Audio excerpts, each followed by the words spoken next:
मेरे सभी स्टूडेंट्स को प्यार भरा नमस्ते। उम्मीद करता हूँ आप लोग सब बहुत अच्छे होंगे। दिसंबर 21 एग्ज़ाम्स में आपकी प्रिपरेशन अच्छी चल रही होगी। आपके दिसंबर 21 एग्ज़ाम्स की प्रिपरेशन में मैं और थोड़ा सा वैल्यू एडिशन करने के लिए आज आपके सामने आया हूँ। और आज हम लोग यहाँ पर डिस्कस करेंगे basics for the topic of depreciation. Depreciation से रिलेटेड जितनी भी बेसिक सी बातें हैं वो सारी की सारी बातें मैं आज आपके साथ यहाँ पर डिस्कस करूँगा। लेकिन उससे पहले एक बहुत इंपॉर्टेंट अनाउंसमेंट है उन सभी स्टूडेंट्स के लिए जो कंपनी सेक्रेटरी की पढ़ाई कर रहे हैं। कंपनी सेक्रेटरी की पढ़ाई करने वाले स्टूडेंट्स, आपको ये बात अच्छे से पता है कि अब अनअकैडमी ने कंपनी सेक्रेटरी अपना स्टार्ट कर दिया है। कंपनी सेक्रेटरी में इनकम टैक्स का सब्जेक्ट एग्जीक्यूटिव में मैं पढ़ा रहा हूं और मैं उम्मीद करूंगा कि आप लोग अपने कंपनी सेक्रेटरी के लिए अनअकैडमी को ज्वाइन करेंगे। जब कभी आप ज्वाइन करें तो उसके लिए मेरा कोड हमेशा याद रखिएगा।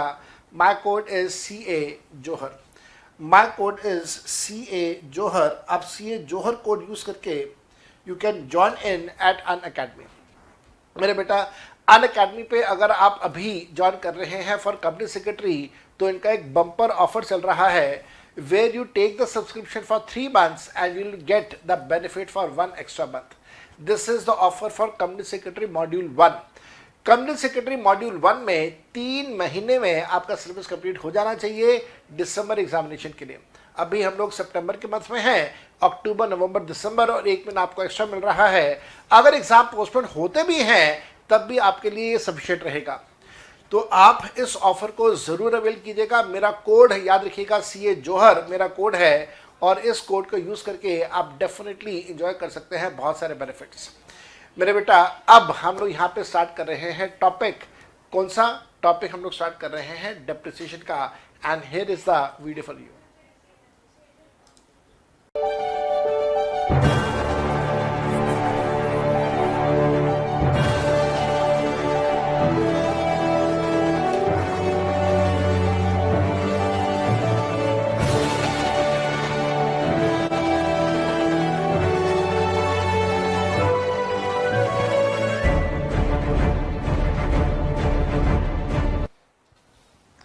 हेलो एवरीबॉडी, क्या हाल है जी आप सभी स्टूडेंट्स के? सब ठीक ठाक, सब बढ़िया।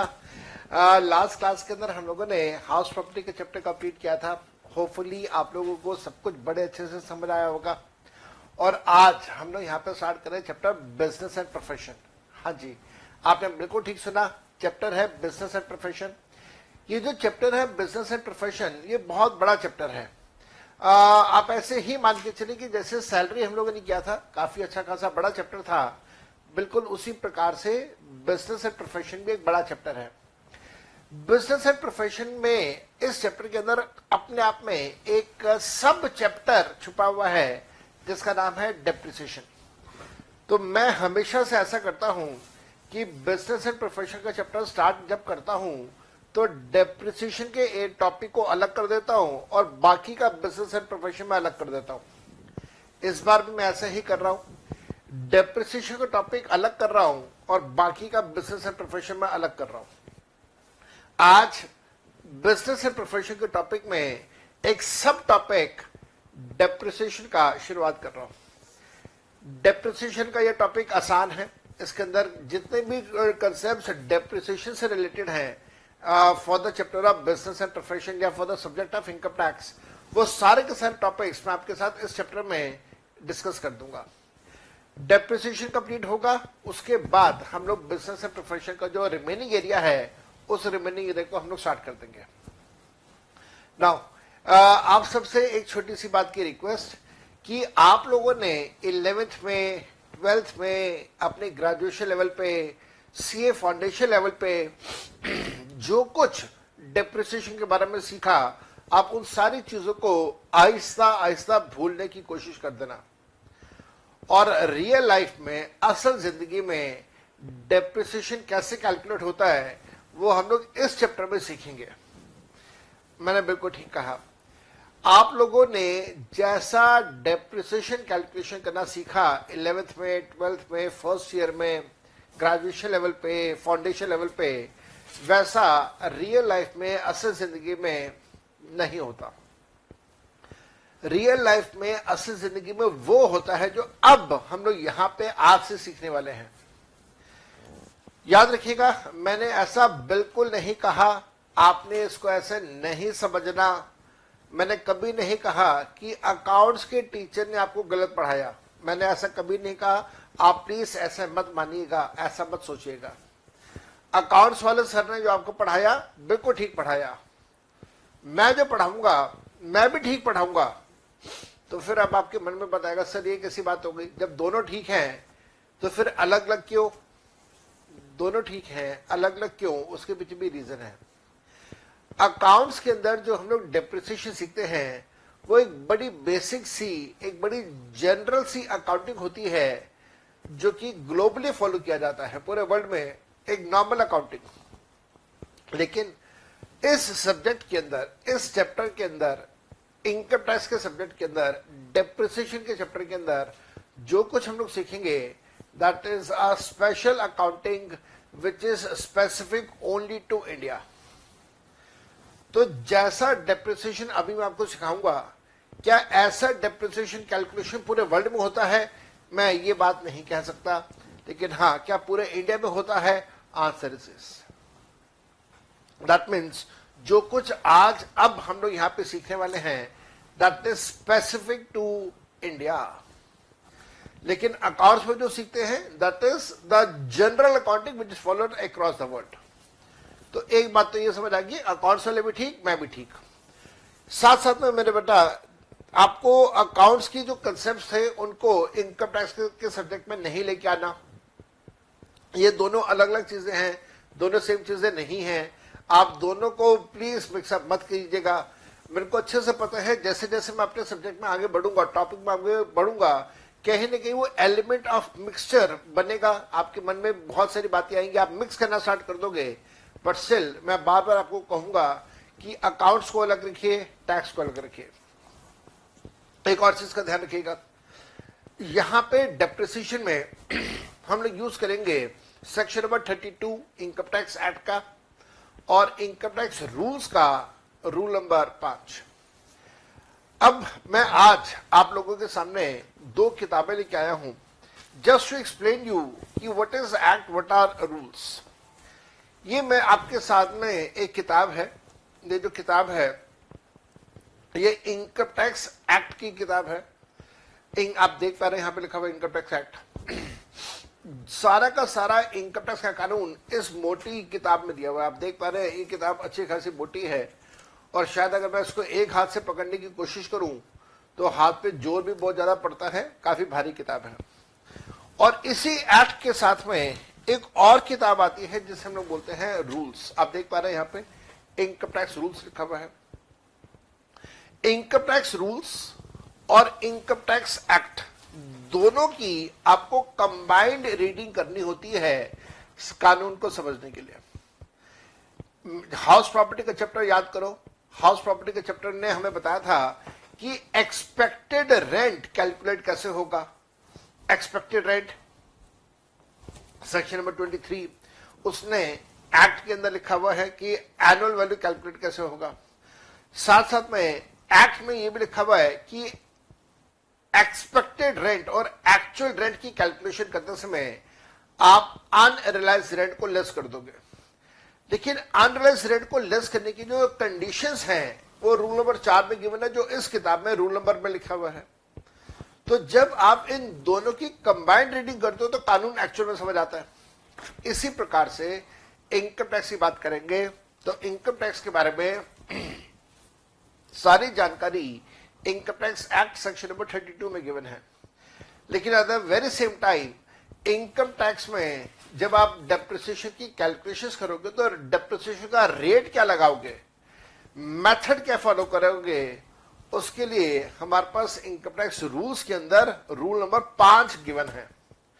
तो अगेन जैसे हाउस प्रॉपर्टी में दोनों का कंबाइंड रीडिंग किया था उसी प्रकार से इनकम टैक्स में भी या डेप्रिसिएशन के टॉपिक में भी आप दोनों की कंबाइंड रीडिंग करोगे तो कंबाइंड रीडिंग करके आपको ये अच्छे से समझ आएगा कि आपने इस टॉपिक को कैसे करना है। मैं आप लोगों के साथ यहाँ पे सारे डिस्कशन स्टार्ट कर रहा हूं। जैसा हमेशा से करता आया हूं, मैं आपको सारी चीज लिखवाऊंगा। प्रैक्टिकल क्वेश्चन होंगे तो प्रैक्टिकल क्वेश्चन मैं आपको किताब में से करवाऊंगा। आइए जरा जल्दी से हम लोग स्टार्ट कर देते हैं। This is the topic of depreciation. Give the heading, depreciation on fixed assets. Depreciation on fixed assets। और इसके लिए दो चीजें आप यूज करेंगे, एक्ट का सेक्शन नंबर 32 एंड रूल्स का रूल नंबर 5। तो दो चीजों की कंबाइंड रीडिंग होगी, तो कंबाइंड रीडिंग से हमें पूरे का पूरे टॉपिक का ज्ञान मिल जाएगा। आइए जरा स्टार्ट कर देते हैं। पॉइंट्स पे लिखते हैं, पॉइंट्स पे लिखते चलते हैं। पॉइंट्स पे लिखते हुए हम लोग यहां से आगे बढ़ चलेंगे। याद रखिएगा, पहला पॉइंट बहुत जरूरी है। It is always mandatory, it is always mandatory to charge depreciation on fixed assets। ये हमेशा से जरूरी होगा कि आप अपने फिक्स एसेट्स के ऊपर डेप्रिसिएशन कैलकुलेट करें। Whether SSC is following, whether SSC is following cash system of accounting or it is following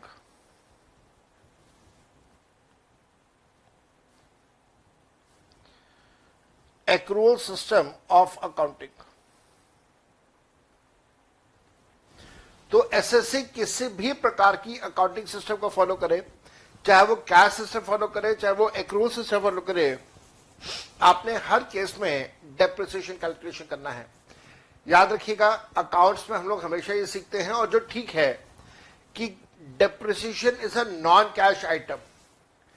क्योंकि ये नॉन कैश आइटम है तो बहुत सारी जगहों पे हम डेप्रिसिएशन के साथ अलग अलग तरह का ट्रीटमेंट रखते हैं, लेकिन हमारा इनकम टैक्स का कानून, हमारा इनकम टैक्स का सब्जेक्ट हमें यह बात बताता है कि चाहे कोई व्यक्ति कैश बेसिस अकाउंटिंग फॉलो कर रहा हो, कैश सिस्टम फॉलो कर रहा हो, या कोई व्यक्ति एक्रूल सिस्टम फॉलो कर रहा हो, डेप्रिसिएशन चार्ज करना उसके लिए हमेशा जरूरी होगा, मैंडेटरी होगा।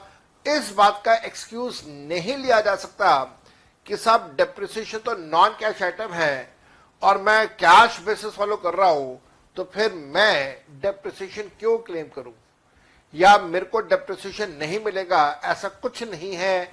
डेप्रिसिएशन का बेनिफिट सबको मिलेगा। हर व्यक्ति अपने प्रॉफिट एंड लॉस अकाउंट में डेबिट करेगा, चाहे वो कैश बेसिस फॉलो कर रहा हो या फिर वो accrual basis of accounting follow कर रहा हो। ये पहला प्रिंसिपल, ये पहली चीज आप लोगों ने सीख ली है। पॉइंट नंबर 2 लिखिएगा, depreciation is to be charged, depreciation is to be charged on fixed assets used for the purpose of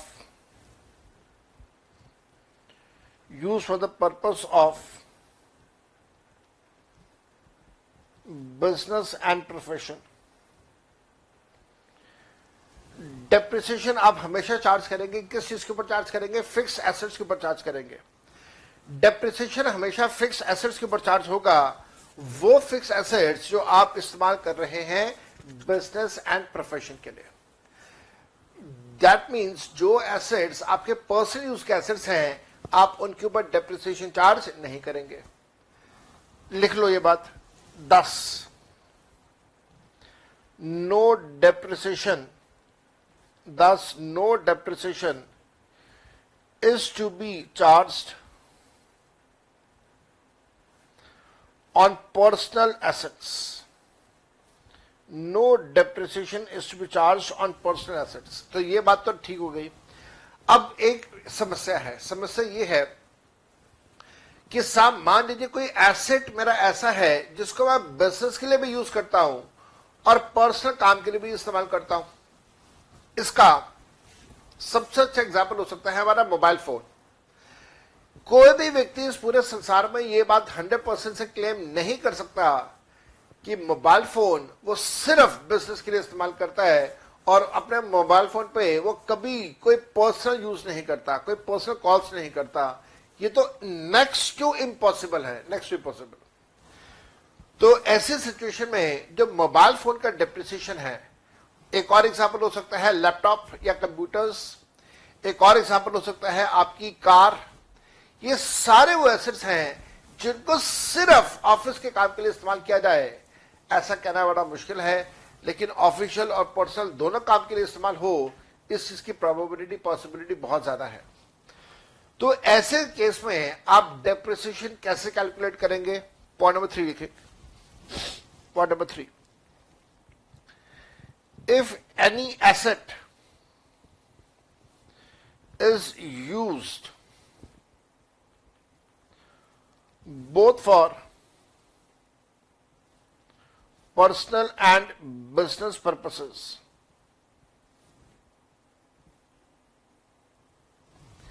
if any asset is used both for personal as well as business purposes, then depreciation proportionate to business use will be allowed to be debited to profit and loss account। और इससे related हम लोग section number 38 sub section number 2 discuss करते हैं हमेशा। ये ratio कौन decide करेगा? The ratio of personal use and business use. The ratio of personal use and business use is to be decided by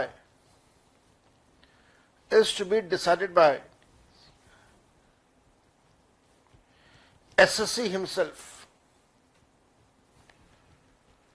Is to be decided by SSC himself and not by the department, and not by the department। DEPT लिख दिया, short form of a department। However, if SSC has not decided the ratio,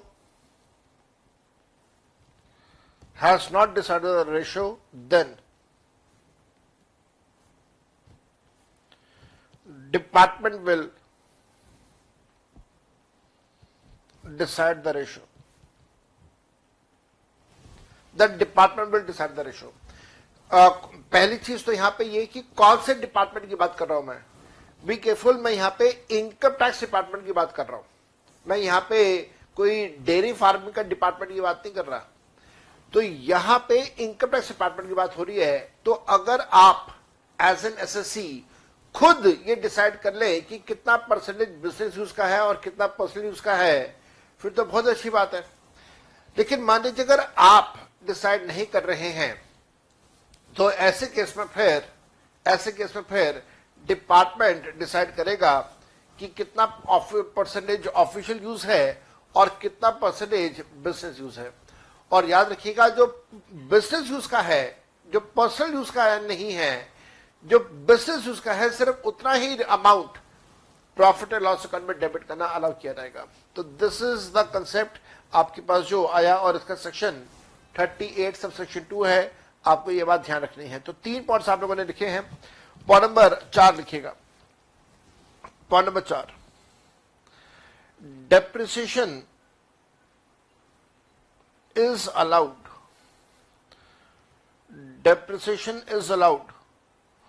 on the assets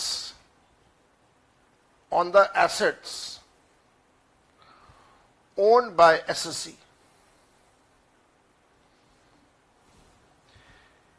If assets are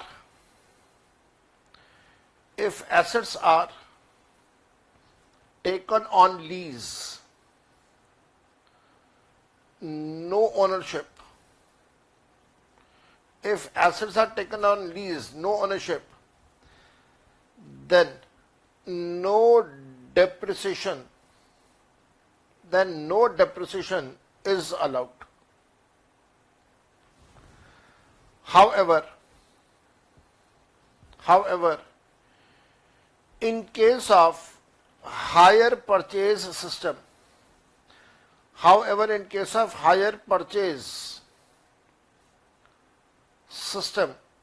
hire purchase system में अगर हम लोग जाए तो क्या होगा? However, in case of hire purchase system, SSC is deemed to be the owner. SSC is deemed to be the owner from first day itself, when he has got delivery of asset, and thus depreciation is allowed.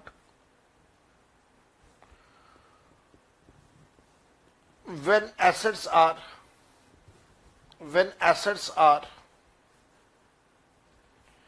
taken on lease, when assets are taken on hire purchase, when assets are taken on hire purchase. तो मेरे बेटा आपने इस बात का ध्यान रखना है, अगर कोई एसेट लीज पे लिया जा रहा है तो ओनरशिप नहीं है, लेकिन अगर कोई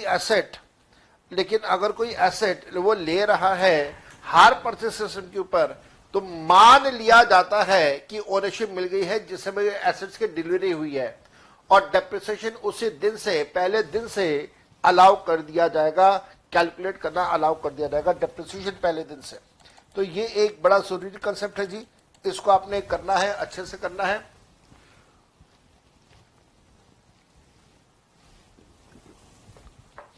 आगे चलेंगे जी, हायर परचेज और लीज का ऑप्शन का कंसेप्ट आप लोगों ने किया। पॉइंट नंबर 5 पे जाएंगे आप, ये करते जाना as very very important. generally we say that depreciation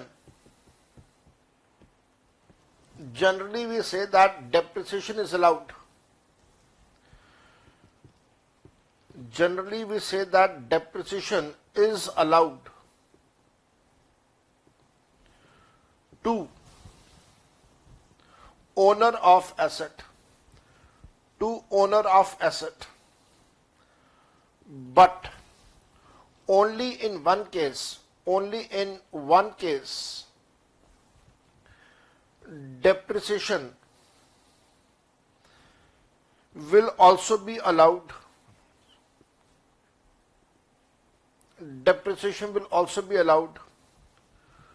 To SSC who is tenant का मतलब होता है किराएदार, who is tenant of building,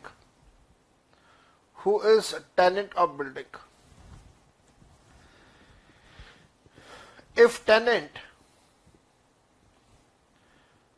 has done some capital expenses on the building, then he is deemed to be the owner.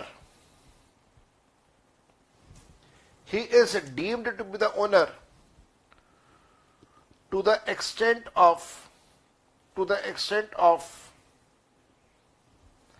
such capital expenses done, and he can claim depreciation. He can claim depreciation. तो मैंने आपको ठीक से लिखवा दिया, मैंने आपको यहां पे ठीक से लिखवा दिया। अब मेरी बात को बहुत गौर से सुनेगा।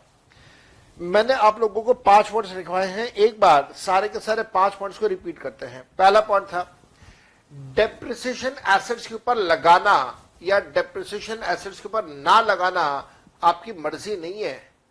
ऐसा नहीं है कि मेरी मर्जी है जी डेप्रिसिएशन चार्ज करूं या ना करूं। सरकार ने कहा ना, आपकी मर्जी नहीं है, कंपलसरी है, आपको करना ही पड़ेगा, आपको करना ही पड़ेगा, कंपलसरी है। आप नहीं करोगे तो आपके बिहाफ पे डिपार्टमेंट कैलकुलेट करके डेप्रिसिएशन आपको अलाउ करेगा, लेकिन हाँ डेप्रिसिएशन तो कैलकुलेट होगा ही होगा। दूसरी बात, आप कैश सिस्टम फॉलो करें या एक्रूअल सिस्टम फॉलो करें, उससे कोई फर्क नहीं पड़ता। और ये आर्ग्यूमेंट कि साहब कैश सिस्टम है और डेप्रिसिएशन नॉन कैश आइटम होता है, ये आर्ग्यूमेंट भी आपका खारिज कर दिया जाएगा, इसको भी कोई एक्सेप्ट नहीं करता।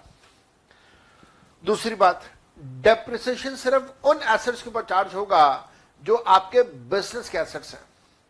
बड़ा सिंपल सा एग्जांपल है बिजनेस के एसेट्स का। इस समय मैं यहां पे अपने स्टूडियो में बैठा हुआ हूं और स्टूडियो में इस समय बहुत सारे एसेट्स हैं जिनको मैं इस्तेमाल कर रहा हूं। जैसे कि इस समय मेरे सामने एक कैमरा लगा हुआ है जिसके अंदर देख के मैं इस समय बोल रहा हूं। ये माइक लगा हुआ है, आप इसको भी देख सकते हैं।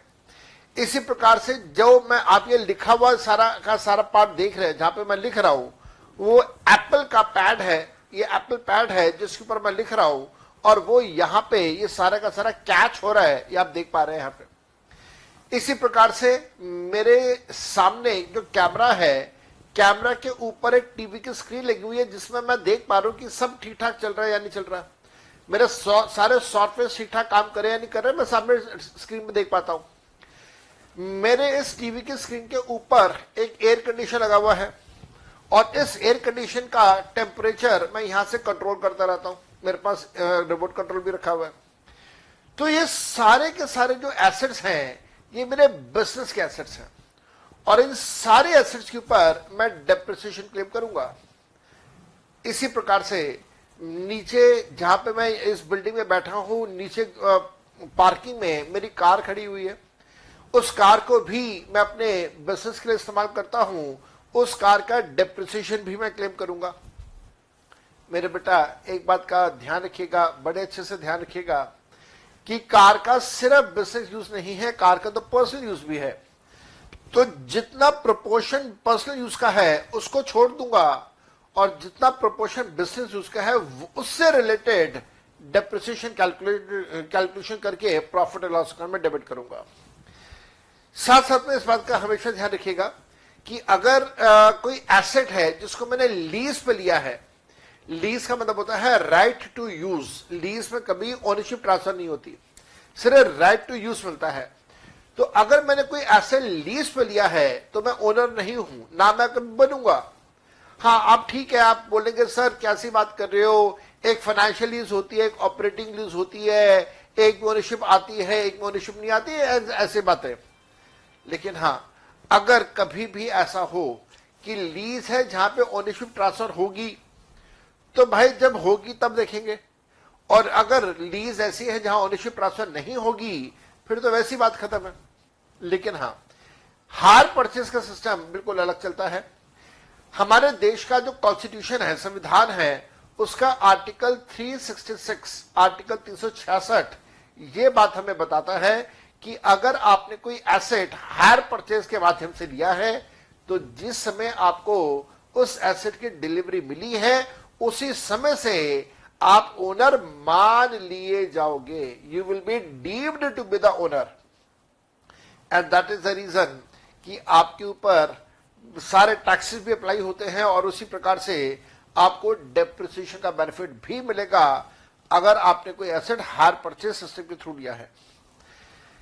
साथ साथ में ध्यान रखिएगा, हम लोग अक्सर जब बात करते हैं तो हम लोग हमेशा ये कहते हैं कि जो व्यक्ति ओनर है डेप्रिसिएशन का बेनिफिट सिर्फ उसको मिलेगा। लेकिन इस बात के हमारे पास कुछ एक्सेप्शन केसेस हैं, एक ही एक्सेप्शन केस है इनफैक्ट। मान लीजिए एक किराएदार है जिसे बिल्डिंग को किराए पे लिया और बिल्डिंग को किराए पे लेके वो उस बिल्डिंग के ऊपर कोई कैपिटल एक्सपेंसेस करता है। उदाहरण बड़ा सिंपल है इसका। आप लोग नेक्स्ट टाइम अपने दोस्तों यारों के साथ कभी भी किसी रेस्टोरेंट में जाए खाना खाने के लिए, डोमिनोज जा रहे हैं, पिज्जा हट जा रहे हैं, केएफसी जा रहे हैं, मैकडोनल्ड्स जा रहे हैं, बर्गर किंग जा रहे हैं, पिज्जा हट जा रहे हैं, ये सारे रेस्टोरेंट्स और इसके अलावा और भी रेस्टोरेंट्स हो सकते हैं। आप देखिएगा यहां पे रेस्टोरेंट्स में जो बिल्डिंग के ऊपर रेनोवेशन का काम है, वो रेनोवेशन का काम ये लोग खुद करते हैं। आपने देखा होगा सारे डोमिनोज की अगर बात करें, सारे पिज्जा हट की बात करें, तो उनके फर्श के ऊपर, उनके फ्लोर के ऊपर एक समान एक प्रकार की टाइल्स लगी होती है। इंटीरियर डेकोरेशन जो होती हैं वो लगभग सभी रेस्टोरेंट्स की एक जैसी होती है। आप केएफसी में जाएंगे तो वहां पर रेड कलर का थीम चल रहा होता है सब तरफ। नाउ ये जो बिल्डिंग के ऊपर कैपिटल एक्सपेंडिचर है, जैसे मैंने एग्जांपल दिया टाइल्स लगा देना, तो टाइल्स लगा देना कैपिटल एक्सपेंडिचर है, रेवेन्यू एक्सपेंडिचर नहीं है। ये टाइल्स लगाने का काम बिल्डिंग का मालिक नहीं करके दे रहा, रेस्टोरेंट वाले खुद करवा रहे हैं। तो एक व्यक्ति जो अपने रेस्टोरेंट के ऊपर इस प्रकार से कैपिटल एक्सपेंसेस कर रहा है, वो इस कैपिटल एक्सपेंसेस के ऊपर डेप्रिसिएशन क्लेम कर सकता है। और ऐसा पॉसिबल सिर्फ बिल्डिंग के केस में है और किसी केस में ये पॉसिबल नहीं है। जितना कैपिटल एक्सपेंसेस किया उस कैपिटल एक्सपेंसेस के अमाउंट के ऊपर वो डेफिनेटली डेप्रिसिएशन क्लेम कर सकता है। आइए मैं आपको इसका एक उदाहरण देता हूं, एक इसका एग्जांपल देता हूं। जो अभी मैंने करवाया वही एग्जांपल है। एग्जांपल लिखेंगे, mister A takes building on rent to operate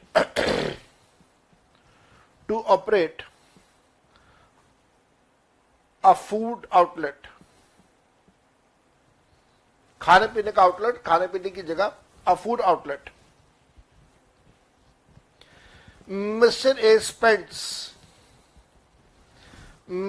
spends 5 lakh rupees on changing floor tiles, comma, removing and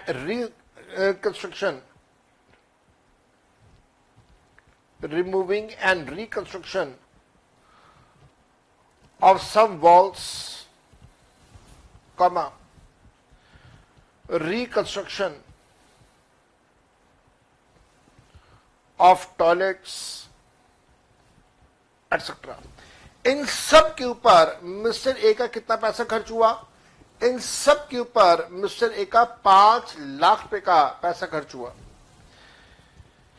mister A will be deemed to be the owner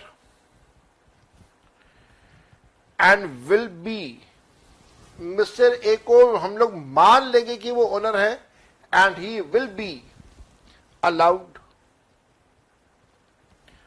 to claim depreciation on the amount of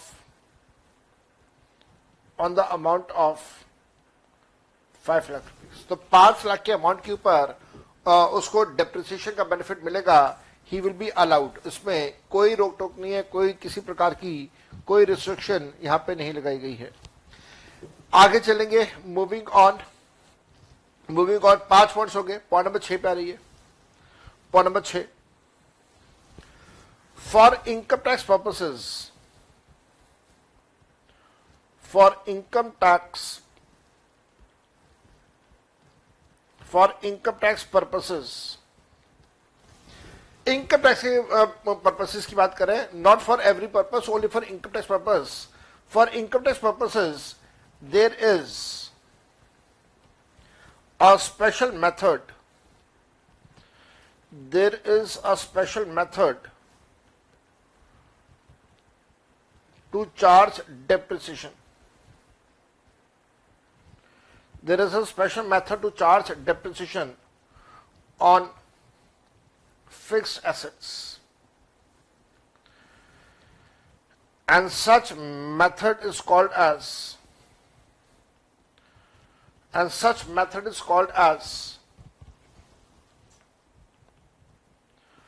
block of assets method. इस method को हम लोग क्या नाम देने वाले हैं? इस मेथड को हम लोग नाम देने वाले हैं ब्लॉक ऑफ एसेट्स मेथड। अब ये ब्लॉक ऑफ एसेट्स की डेफिनेशन क्या है? अंडर सेक्शन नंबर, या ऐसे लिखते हैं, section 2 subsection 11 defines the block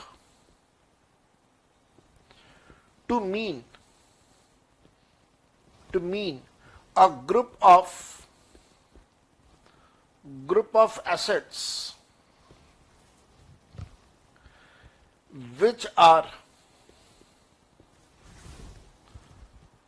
similar in nature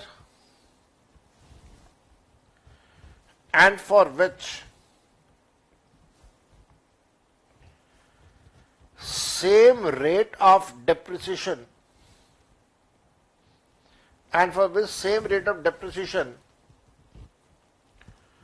has been prescribed.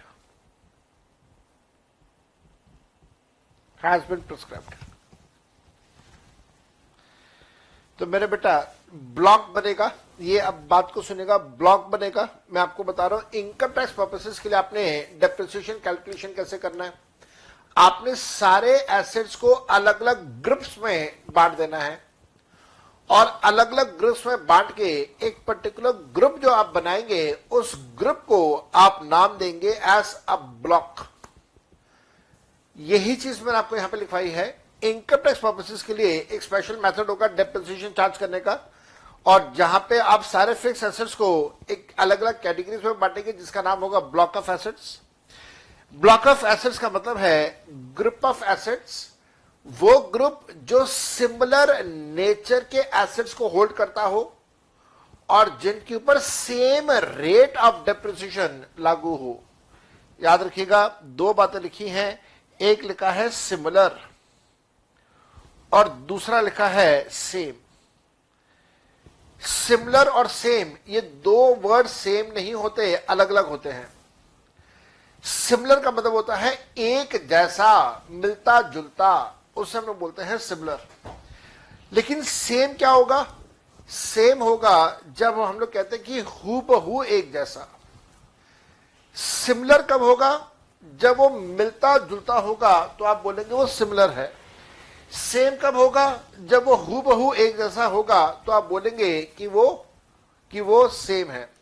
मैं आपके सामने जरा ये दो बॉटल्स लेके आया हूं, जरा ध्यान से देखिएगा। इनके कलर आपको अजीब से दिख रहे होंगे, चलो कोई बात नहीं, फिर भी बात को समझिएगा। ये पानी की दो बोतल हैं। ये पानी की दोनों बोतल जो हैं ये सिमिलर नेचर की हैं, ये सिमिलर हैं, लेकिन ये सेम नहीं है। दोनों का रंग अलग अलग है। इस बोतल का, ये वाली जो बोतल है, इसका रंग हरा है, लेकिन आपको हरा रंग दिखाई नहीं दे रहा, वो उसके पीछे रीजन अब ग्रीन बैकग्राउंड लगा हुआ है। और ये पर्पल कलर है जो कि आपको लगभग ब्लू कलर का दिखाई दे रहा है। तो ये दोनों बोतल सिमिलर नेचर की हैं, मिलते जुलते नेचर की हैं, लेकिन ये हूबहू सेम है, ये ऐसा नहीं है।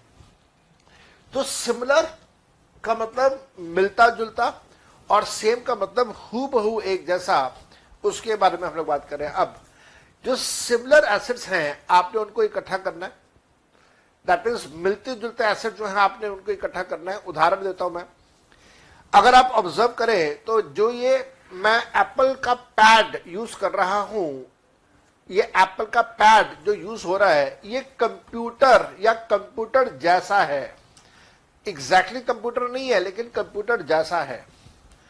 और आपको बता देता हूं, इस समय ये जो क्लास रिकॉर्ड हो रही है वो एक मेरे लेफ्ट हैंड साइड पे एक बहुत बड़ा हैवी कॉन्फ़िगरेशन का एक कंप्यूटर रखा हुआ है।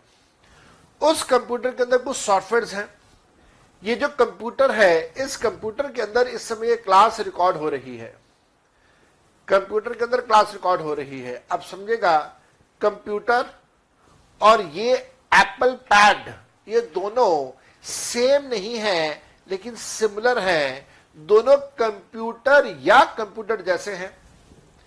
इन दोनों के ऊपर गवर्नमेंट ने सेम रेट ऑफ डेप्रिसिएशन बताया हुआ है 40% का।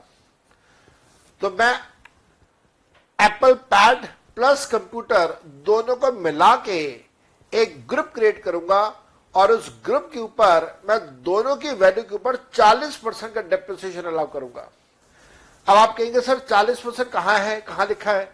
तो वो इनकम टैक्स रूल्स में लिखा हुआ है। थोड़ी देर वेट करेंगे, आपको ये बात और अच्छे से समझ आएगी।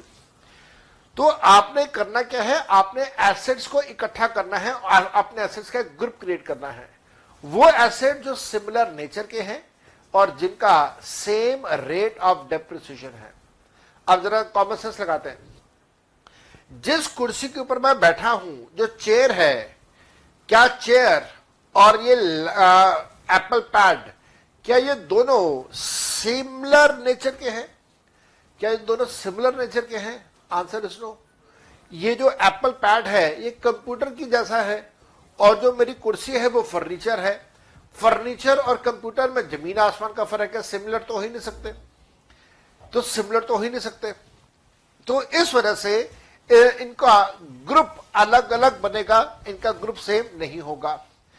तो इस प्रकार से आपने अपने सारे एसेट्स को जो एक जैसे हैं और जिनका सेम रेट ऑफ डेप्रिसिएशन है, आप उनको कंबाइन करके एक ग्रुप क्रिएट करना है। ये ग्रुप बनेगा कैसे? ये ग्रुप बनेगा कैसे? ध्यान से लिखेंगे। Point number 7, point number 7,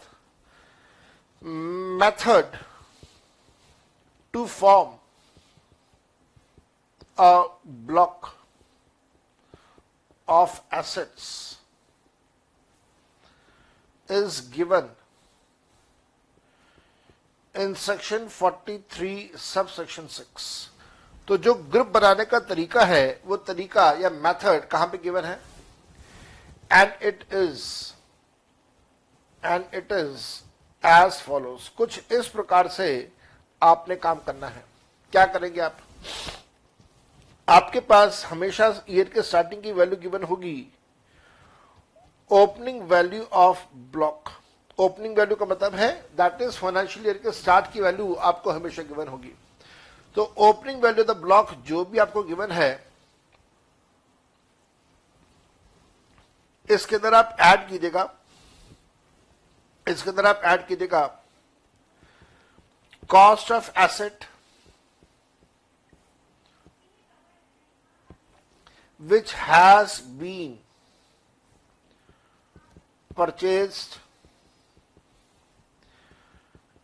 and put to use during current previous year। तो अगर आपने कोई एसेट जो सेम ब्लॉक सेम नेचर का है, अगर आपने उस एसेट को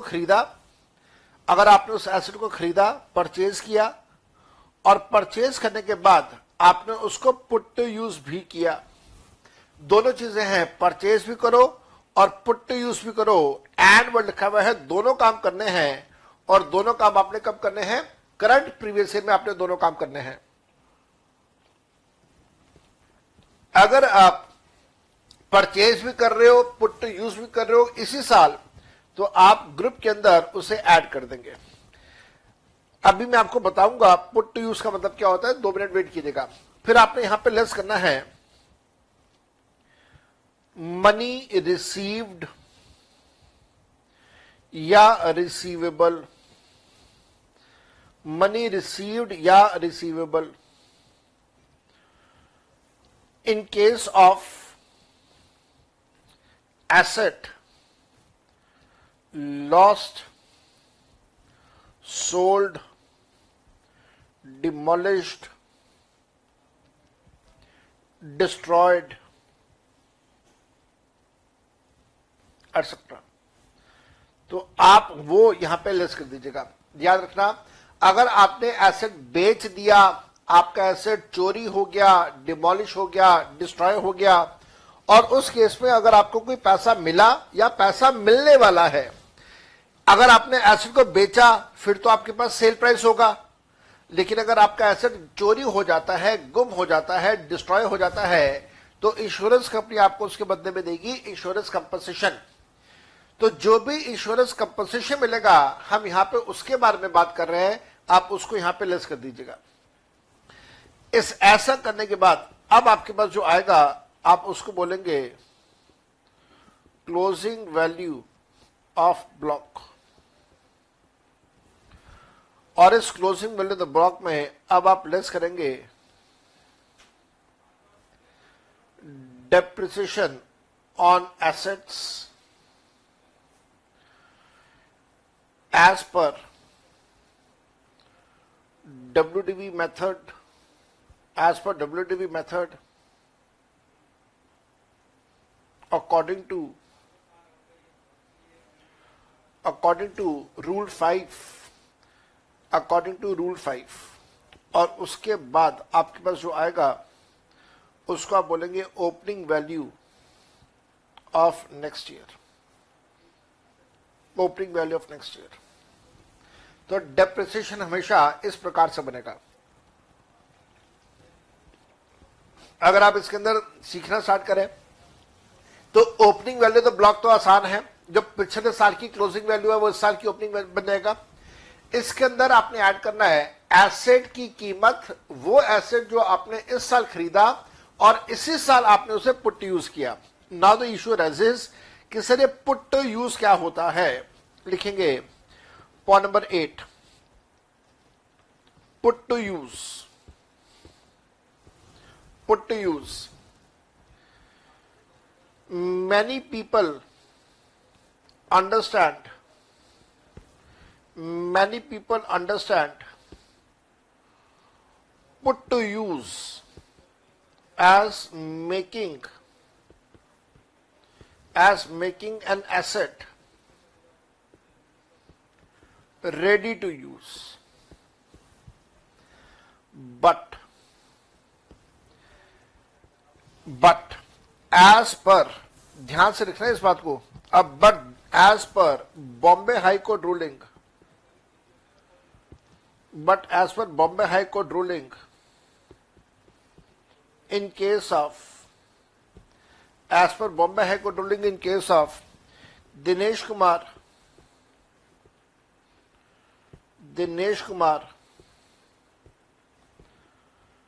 Gulab Chand Agarwal, Dinesh Kumar Gulab Chand Agarwal,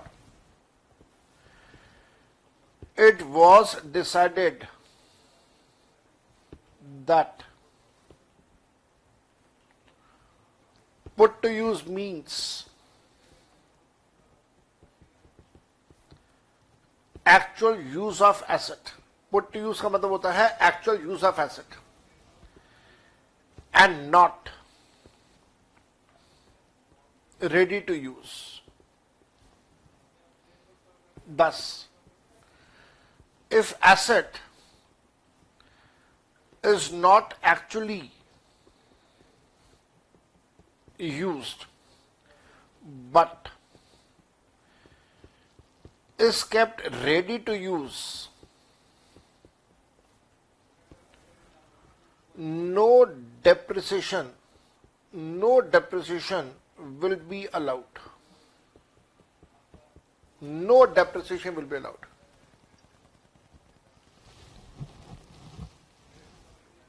ध्यान से लिखिए, ध्यान से करिए। उम्मीद करूंगा आप लोगों ने पूरा लिख लिया है। मैं आपके सामने आ चुका हूं, मैं आपको पुट टू यूज का मतलब बता रहा हूं।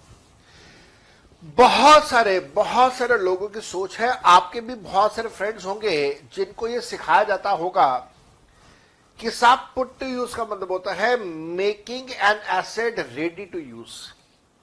दैट मीन्स एसेट अगर आपका 100% इस्तेमाल के लिए रेडी है तो आप बोलेंगे कि वो एसेट आपका पुट टू यूज है। आपने इस्तेमाल किया या नहीं किया वो एक अलग बात है, लेकिन अगर आपने एसेट को बिल्कुल तैयार रखा हुआ है, रेडी रखा हुआ है इस्तेमाल करने के लिए, तो आप बोलेंगे कि साहब it is put to use. ऐसा सिखाया जाता है। उदाहरण देता हूं मैं, उदाहरण देता हूं बड़ा सिंपल सा। मान लेते हैं ऐसा हो, मान लेते हैं कि मैंने एक ये वाला आईपैड, एप्पल पैड अपने पास रखा हुआ है और मैं एक और एप्पल पैड परचेज कर लेता हूं।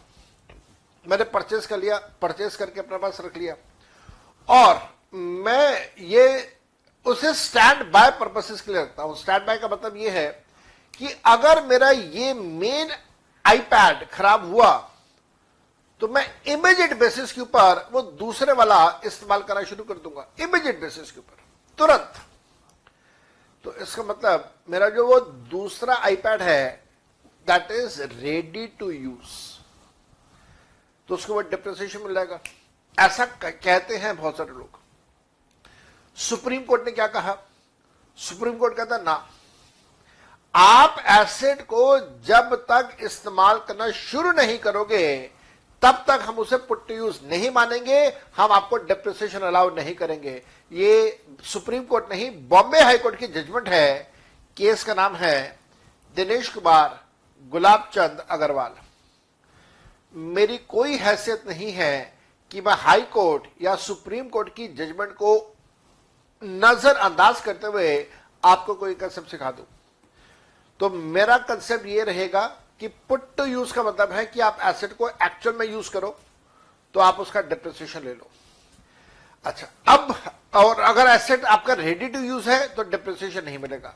अच्छा, अब भाई एक्चुअल यूज का मतलब क्या है?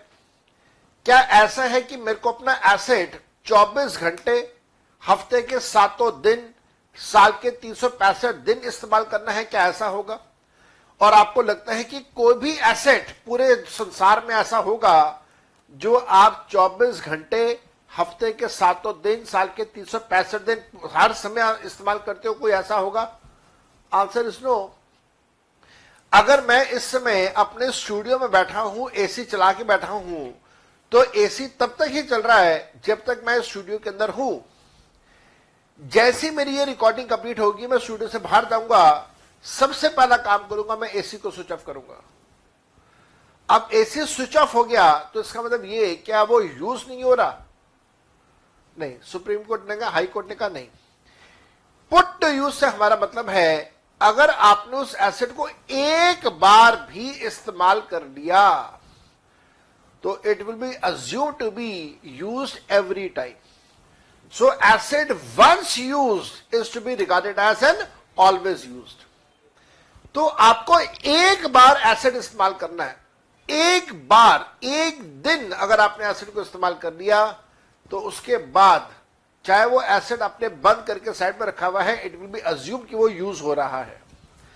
So use, actual use does not mean using the asset 365 days, 7 days a week, 24 hours a day, ऐसा नहीं है।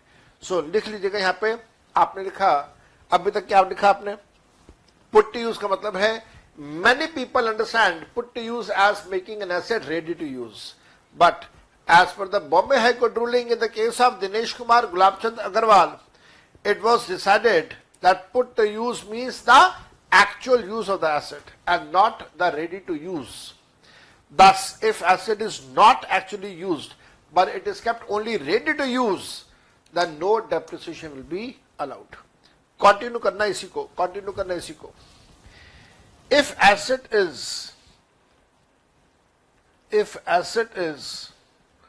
once put to use, then depreciation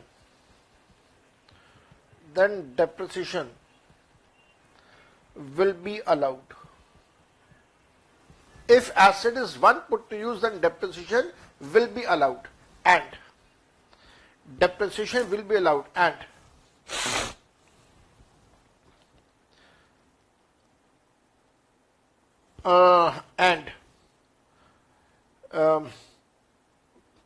once used will be regarded as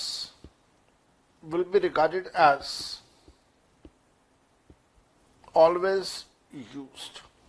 एक बार इस्तेमाल करने का मतलब वो एसेट हमेशा आपका इस्तेमाल हो रहा है। ठीक है जी, तो अब आपको ये वाला पॉइंट तो समझ आ गया। अच्छा, अब आगे देखो क्या लिखा हुआ है।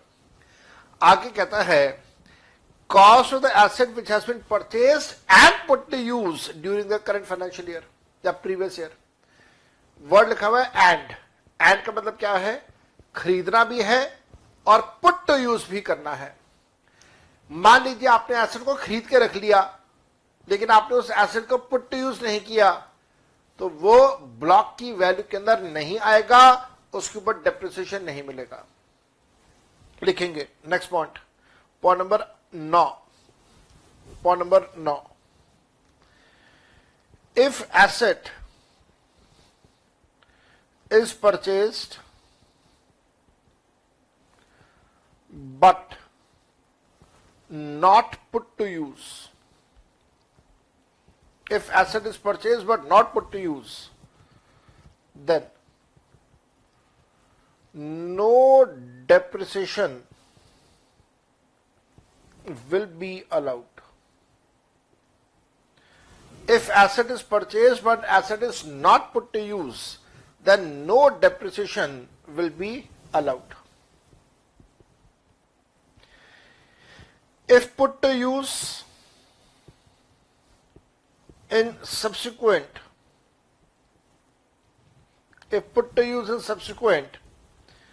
previous year, then depreciation will be allowed. Then depreciation will be allowed in subsequent previous year. अगर आपने एसेट को अगले साल पुट टू यूज किया तो आपको डेप्रिसिएशन भी अगले साल मिलेगा, इस साल आपको डेप्रिसिएशन उसका नहीं मिलेगा। पॉइंट नंबर 10, अब ध्यान से करना। If during current previous year asset is purchased and put to use, दोनों चीजें हैं। अगर आपने एसेट खरीदा भी है और खरीदने के बाद आपने उसे एसेट को पुट टू यूज भी किया है, पुट टू यूज का मतलब है एक्चुअल यूज भी किया है, then be careful, then full depreciation is allowed if put to use is greater than or equal to 180 days, but half depreciation is allowed if put to use is less than 180 days. ये वाला point number 10 is one of the most important point, सबसे ज्यादा important point है ये वाला point. सुनिएगा, बात को समझेगा। देखिए, इसी साल इसी फाइनेंशियल ईयर में अगर आप एसेट खरीद भी रहे हैं, एसेट को यूज भी कर रहे हैं, इस्तेमाल भी कर रहे हैं, दोनों चीजें इसी साल हैं, तो फिर उस सिचुएशन में आपको ये देखना होगा कि आपने एसेट कब खरीदा और कब आपने उसे पुट टू यूज किया।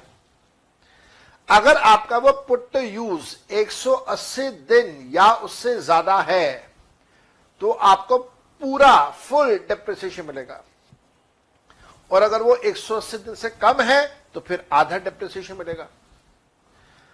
अब ये 180 दिन वाली बात को और गहराई में जाके समझते हैं। देखिएगा, मान लीजिए कोई भी तारीख ले लेते हैं, मान लीजिए आपने इस तारीख को परचेज कर लिया, डेट ऑफ परचेज, तो डेट ऑफ परचेज आपके लिए रेलेवेंट नहीं होगी, लेकिन आपके लिए रेलेवेंट होगी date of put to use. तो डेट ऑफ परचेज को नहीं देखना, date of put to use को देखना है, और यहां से आपने चेक करना है 31 मार्च तक, इस साल की 31 मार्च तक।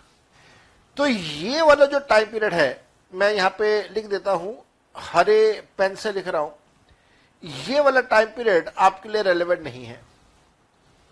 लेकिन सफेद पेन से जो मैंने लिखा आपके लिए ये वाला टाइम पीरियड रेलेवेंट होगा। तो डेट ऑफ परचेज से लेके 31 March, sorry, date of put to use से लेके 31 मार्च तक का ये टाइम पीरियड चेक कर लेना। अगर तो ये टाइम पीरियड, अगर ये वाला टाइम पीरियड 180 दिन से ज्यादा या उसके बराबर है, या अगर ये वाला टाइम पीरियड 180 दिन से कम है, तो ऐसे सिचुएशन में आप देंगे उसको पूरा डेप्रिसिएशन, और ऐसे सिचुएशन में आप उसको देंगे आधा डेप्रिसिएशन। मैं फिर से दोहरा रहा हूं ये बात, आपने परचेज की डेट को नहीं देखना, आपने पुट यूज की डेट देखनी है।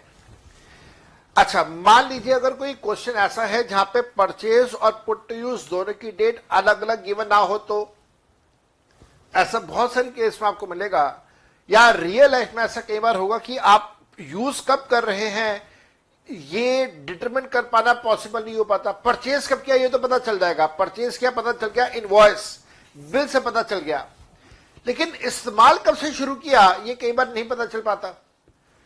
तो ऐसे सिचुएशन में आप मान लीजिएगा जिस दिन खरीदा उसी दिन से इस्तेमाल किया। अगर ये दोनों तारीखें अलग अलग डिटरमिन कर पाना पॉसिबल नहीं हो पा रहा है, तो जिस दिन खरीदा उसी दिन से इस्तेमाल किया। लेकिन अगर दोनों की तारीख अलग अलग पता चल पा रही है, तो परचेज की तारीख हमारे लिए रेलेवेंट नहीं है, उसे छोड़ दीजिएगा। पुट टू यूज की डेट हमारे लिए रेलेवेंट है, उसको नजरअंदाज नहीं करना, ध्यान रखना, वहां से शुरू करना 31 मार्च तक।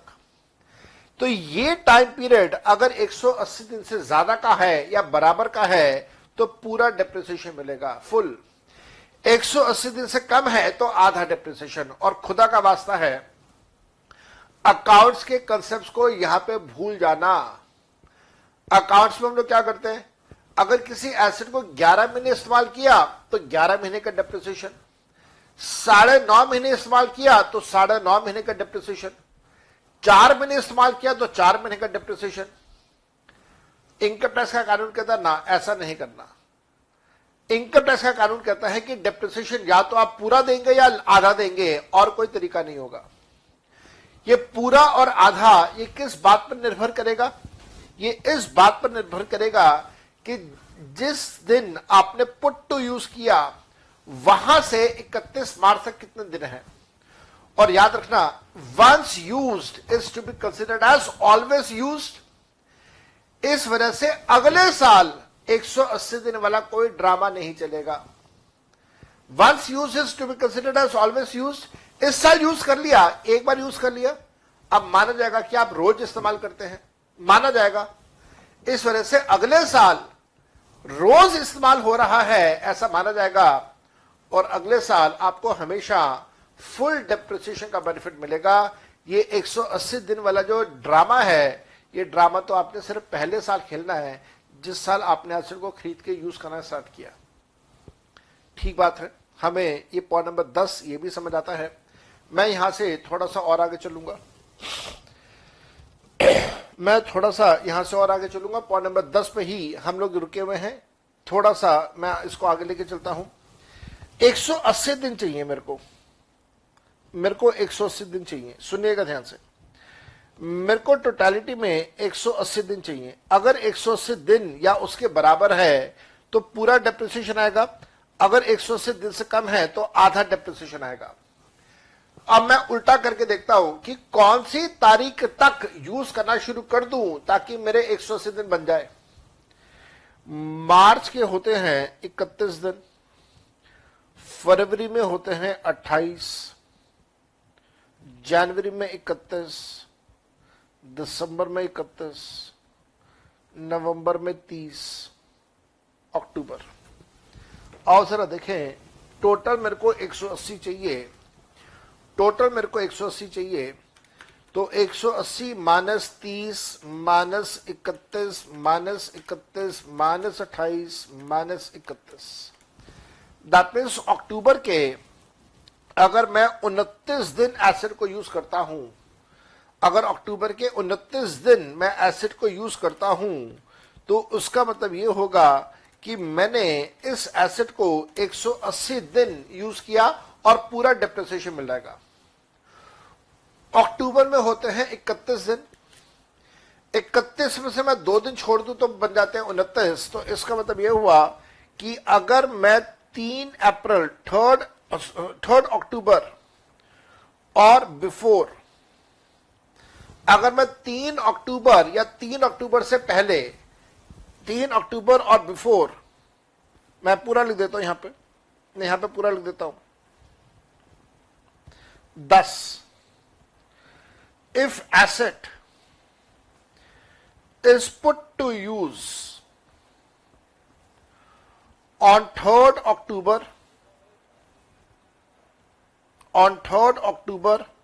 or before, then full depreciation will be allowed। तो अगर आप 4 अक्टूबर या 4 अक्टूबर के बाद उसे यूज करना स्टार्ट कर रहे हैं तो फिर आधा डिप्रिसिएशन होगा। और मैं आपको फिर बता रहा हूं, ये सारी बातें अप्लाई तब होंगी जब पहला साल होगा। अगले साल 180 दिन वाला ड्रामा नहीं होगा। यहां पे लिख लो नोट बना के, note,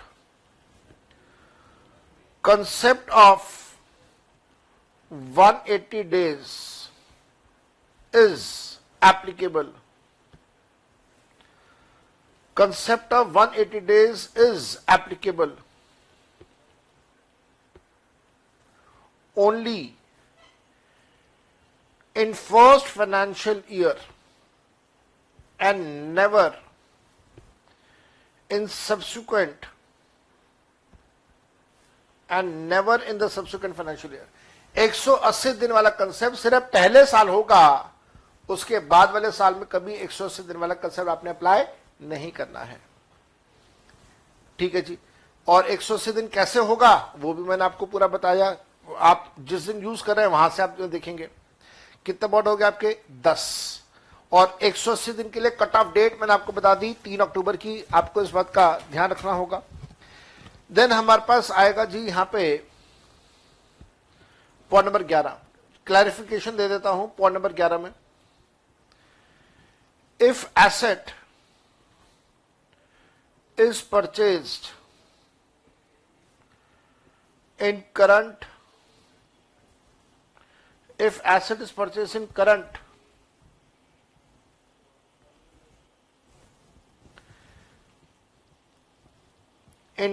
previous year and put to use in subsequent previous year, then in subsequent previous year full depreciation is allowed whether put to use is greater than or equal to or less than 180 days। तो 180 दिन वाला concept सिर्फ पहले साल है, अगले साल नहीं है। तो मेरे ख्याल से मैं बहुत डिटेल में आपको सारी बातें बता रहा हूं। यहां पे कंफ्यूजन्स की बात खत्म हो जाती है। तो आपने ओपनिंग वैल्यू की बात सीखी, ऐड आपने क्या करना है वो उसके बारे में सब कुछ बता दिया। अब ध्यान से देखिएगा क्या लिखा हुआ है। मनी रिसीव्ड और रिसीवेबल। रिसीवेबल का मतलब क्या होता है कि अभी मिला नहीं है, मिल जाएगा, फ्यूचर में मिल जाएगा। कैसे पता चलेगा फ्यूचर में मिल जाएगा? भी पहला मैंने कोई एसेट उधार में बेचा तो मेरे को पता है कि पैसा बाद में मिल जाएगा। यह भी पॉसिबल है कि मेरा कोई एसेट डिस्ट्रॉय हो गया जिसके लिए इंश्योरेंस कंपनी ने मेरे को कह दिया कि हम आपको कंपनसेशन देंगे, तो कंपनसेशन का प्रोसेस चल रहा है, पैसा मिलेगा, मेरे को पता है। सो मनी रिसीव्ड दैट मींस जो मिल चुका है, रिसीवेबल जो मिलने वाला है, आप उसको लेस कर देंगे। लेस कब करेंगे? लेस करेंगे जब आपने एसेट को बेच दिया, एसेट आपका चोरी हो गया, गुम हो गया, डिस्ट्रॉय हो गया, डिमोलिश हो गया। अक्सर आपने देखा होगा अर्थक्वेक आता है तो बिल्डिंग ढह जाती है। याद करो, आप लोगों ने एक मूवी देखी होगी oh my God. Oh my God के अंदर परेश रावल की दुकान ढह गई थी अर्थक्वेक की वजह से, फिर उसने भगवान के ऊपर केस कर दिया था। तो that is asset demolished, destroyed. आपने कई बार देखा होगा बाढ़ आती है तो बाढ़ के अंदर पूरी की पूरी बिल्डिंग बह जाती है। कई बार सोशल मीडिया के ऊपर आपने ऐसे क्लिप्स देखे होंगे, बाढ़ आ गई, गोदाम के अंदर जो सामान रखा था सारा पानी में बह गया, तो एसेट डिस्ट्रॉयड, लॉस्ट, चोरी हो गया, गुम हो गया। ये सारे केसेस, अगर इन सारे केस में पैसा मिल रहा है तो आप लेस करेंगे। लेकिन मान लीजिए अगर इंश्योरेंस कंपनी एसेट के बदले में कोई दूसरा एसेट दे दे तो, याद रखना, एसेट के बदले में एसेट मिल रहा है, that is not money received और रिसीवेबल। क्योंकि एसेट के बदले में एसेट है, पैसा नहीं है, आप उसे ब्लॉक की वैल्यू में लेस नहीं करेंगे। तो ब्लॉक की वैल्यू में कब आपने लेस करना है, कब आपने लेस नहीं करना, वो मैं आपको यहां पर दिखा रहा हूं। पॉइंट नंबर 11 की तरफ जा रहे हैं। पॉइंट नंबर 11 हो गया, पॉइंट नंबर 12 की तरफ जा रहे हैं। Point number 12, point number 12, if any asset is sold, then no depreciation will be calculated,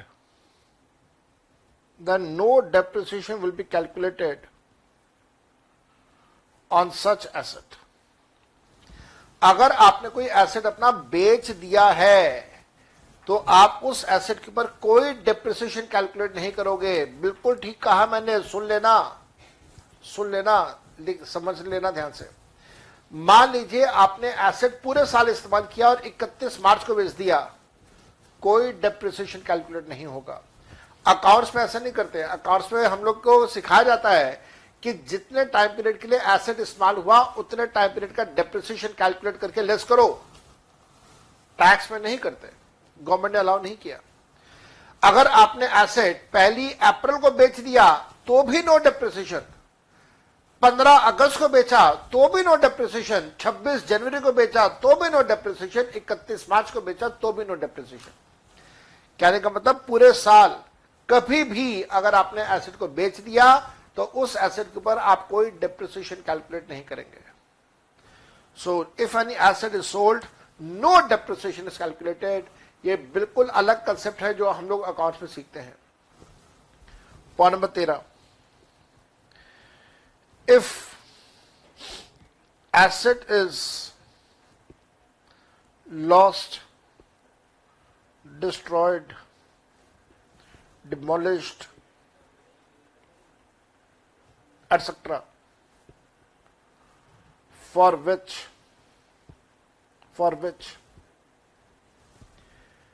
we get insurance compensation,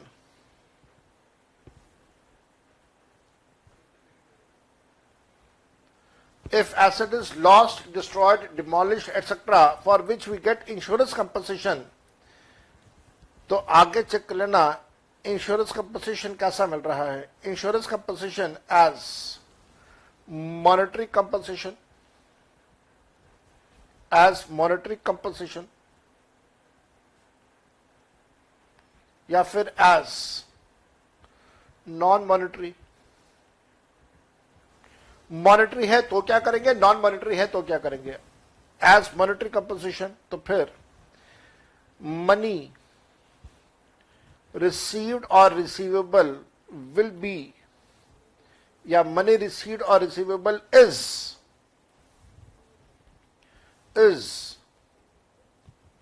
allowed to be reduced from block of assets। अगर non monetary है तो value of asset received और receivable, value of asset received और receivable, value of asset received or receivable is not को underline कर देना, is not allowed to be reduced from block of assets,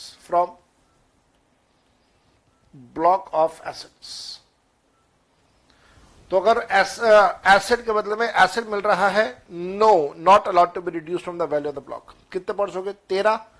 13 points हो गए। सारे कंसेप्ट एक बार लिख लेते हैं। Point number 14, if asset has cost less than 5,000, if asset has cost less than 5,000, then also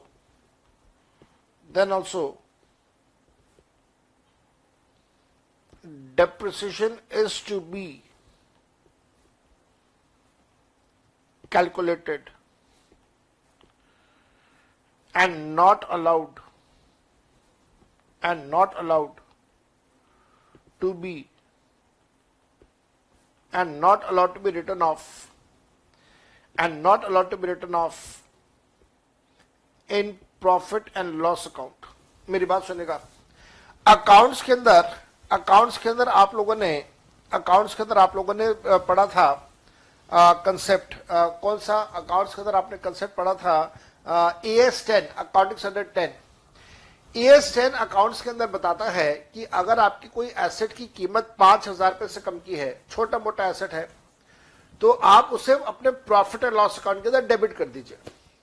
खासतौर पे आपने भी सुना होगा, आपके टीचर्स ने एग्जाम्पल दिया होगा, प्रिंटर। आजकल घर पे इस्तेमाल होने वाले जो कंप्यूटर प्रिंटर हैं, वो लगभग 4, 4,500, 5,000 रुपए के आ जाते हैं। शायद थोड़े से महंगे हो गए होंगे आजकल, लेकिन जनरली आमतौर पर। तो ऐसे जो कंप्यूटर प्रिंटर्स हैं, ऐसे जो छोटे मोटे एसेट्स हैं जो 4-5 हजार रुपए के आ जाते हैं, मिल जाते हैं, उनकी कीमत को प्रॉफिट एंड लॉस अकाउंट में डेबिट कर दो, ऐसा कहा गया है AS 10 में। हमारा इनकम टैक्स ऐड करता नहीं। चाहे एसेट की कीमत कम है, 5,000 रुपए ही से कम है, तो भी आप उसे प्रॉफिट एंड लॉस अकाउंट में डेबिट नहीं करेंगे, आप उसके ऊपर डेप्रिसिएशन क्लेम करेंगे। बहुत सारे सॉफ्टवेयर हैं, कंप्यूटर सॉफ्टवेयर हैं, 4-5 हजार रुपए के आ जाते हैं, बिल्कुल सस्ते आ जाते हैं। आप उनको भी प्रॉफिट एंड लॉस अकाउंट में डेबिट नहीं करोगे, आप उनकी कीमत को डेबिट ना करते हुए उसके ऊपर डेप्रिसिएशन ही चार्ज करोगे। तो 14 पॉइंट्स मैंने आप लोगों को लिखवा दिए। पॉइंट नंबर 15 एक और लिख लीजिए। Depreciation is also allowed on assets imported into India। अगर एसेट्स को आप इंडिया में इंपोर्ट कर रहे हैं तो भी उनके ऊपर डेप्रिसिएशन अलाउ किया गया है, कोई रिस्ट्रिक्शन नहीं है। Point number 16, all fixed assets are divided into large 4 categories। जितने भी आपके फिक्स एसेट्स हैं, वो सारे फिक्स एसेट्स को लार्ज 4 कैटेगरीज में डिवाइड किया गया है। लार्ज 4 कैटेगरीज कौन कौन सी हैं? पहली category building,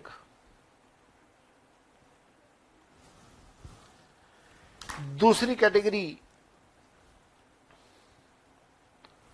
plant and machinery, तीसरी कैटेगरी फर्नीचर एंड फिटिंग्स, चौथी category intangible assets.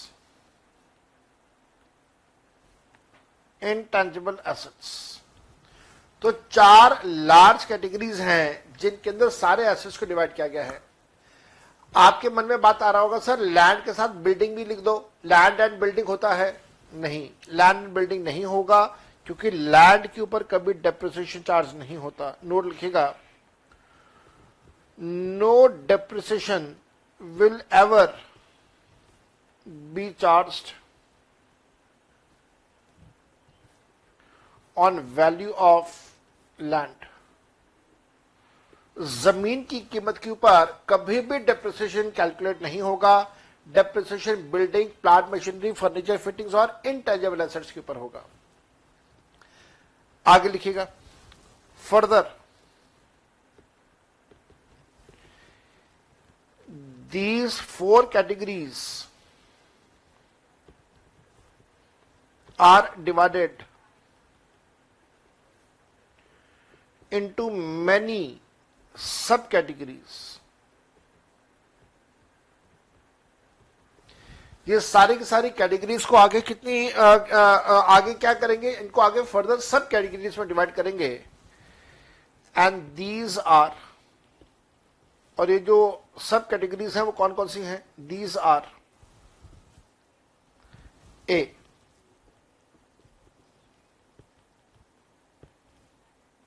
Building. Building में पहला पॉइंट आ गया residential building.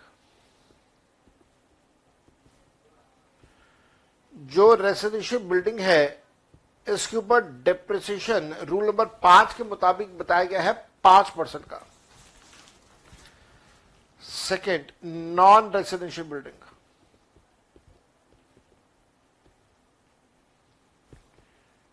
Non residential building depreciation का रेट बताया गया है 10% का।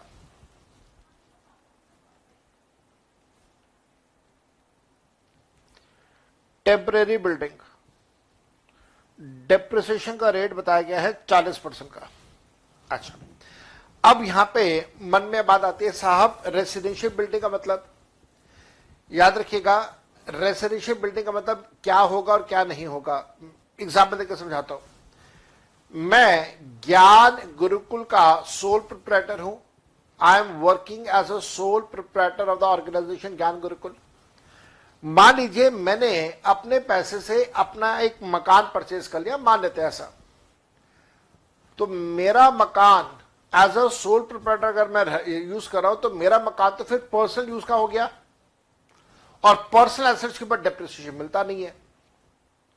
तो जब मेरा मकान है, मैं उसे इस्तेमाल कर रहा हूं, पर्सनल काम के लिए इस्तेमाल कर रहा हूं, तो डेप्रिसिएशन तो मिलेगा नहीं।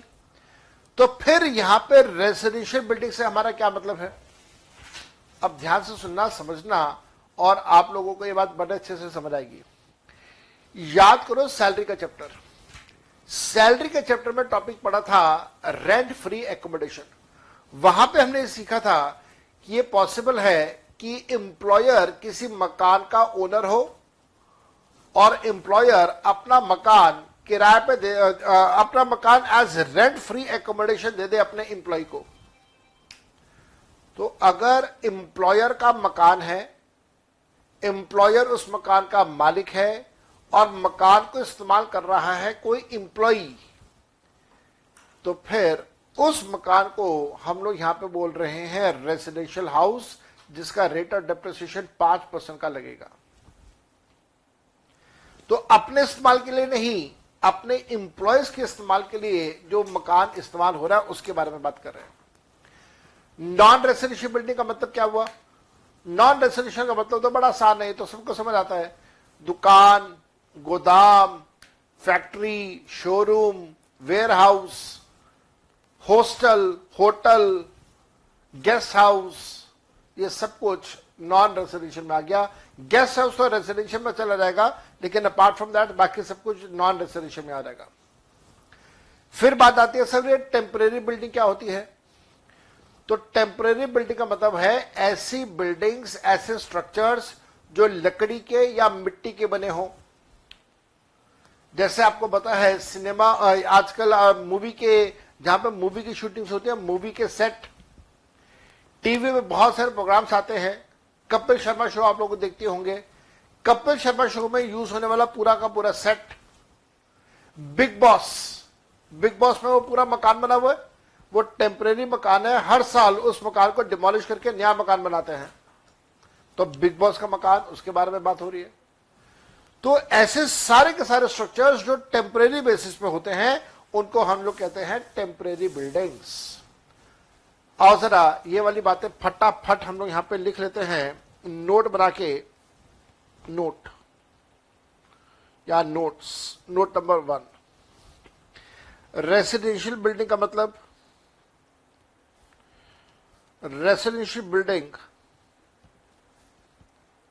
refers to such building which is given to employee to be used as RFA, that is rent free accommodation, or accommodation at concessional rent. Point number 2,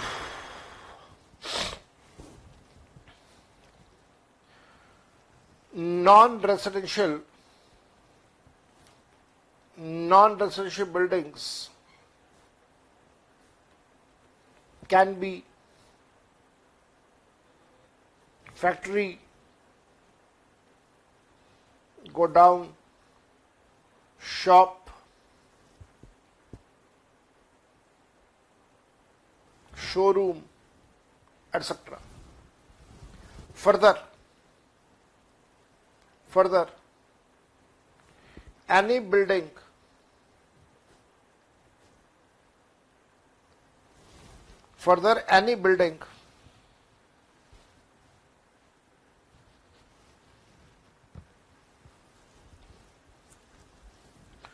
whose total area, whose 67% or more of total area is used for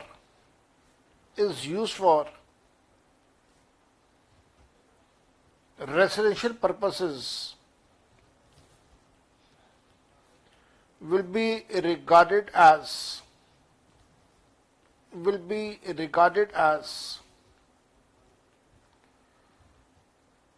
residential building. इसी वजह से आप लोग देखेंगे जो hotels, hostels और ऐसी जो बिल्डिंग्स होती हैं उनका एक लार्ज पार्ट ओपन एरिया छोड़ दिया जाता है या कमर्शियल एक्टिविटीज के लिए किया जाता है, बैंक्वेट हॉल बना दिए जाते हैं, ताकि जो टोटल एरिया का 67% से कम हो रेसिडेंशियल पर्पसेस के लिए, ताकि वो बिल्डिंग नॉन रेसिडेंशियल बिल्डिंग मानी जाए और उसके ऊपर हाई डेप्रिसिएशन 10% का अलाउ किया जाए। पॉइंट नंबर 3, टेम्परेरी बिल्डिंग से हमारा क्या मतलब है? Temporary buildings are such which are made of mud, wood, etc. Mud, wood, etc. Such as movie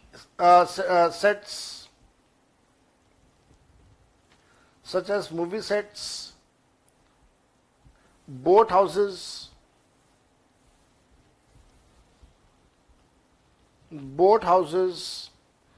एक स्टूडेंट ने बड़ा अच्छा कहा था, ट्री हाउसेस एटसेट्रा। तो ये सारे के सारे एग्जांपल्स हैं जो टेम्परेरी बिल्डिंग्स के माने जाते हैं। ठीक बात है।